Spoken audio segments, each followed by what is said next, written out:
Je ne parlerai pas de l'obsession ou du pourcentage aberrant de paroles publiques qui concernent les sionistes. Je vais une énième fois prendre ces messages de manière individuelle et pédagogique. D'abord, le plus simple, le moni moni moni de Rima Hassan.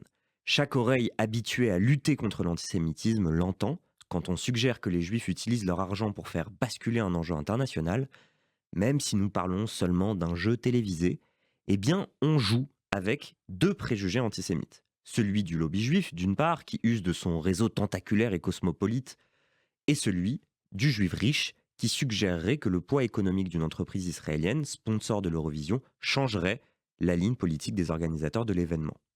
Ensuite, le plus compliqué, les allusions et les accusations de vol de Émeric Caron. Plus compliqué parce que le vol de la terre, c'est un classique du corpus idéologique antisioniste. Mais le préjugé juif égale voleur n'est pas aussi répandu que peut l'être celui du juif riche ou de l'arabe voleur. Pourtant, il est également issu d'un préjugé moyenâgeux qui suggère que les juifs cupides, rois de la finance et du prêt sur gage, sont malhonnêtes par nature, manipulent les taux d'intérêt, bref, en clair, sont des vils escrocs. Finalement, l'accumulation des éléments disparates comme une longue liste d'éléments factuels, le sophisme qui laisse croire que des soupçons sont des faits avérés, le complotisme qui sointe, voici les points communs de ces deux messages.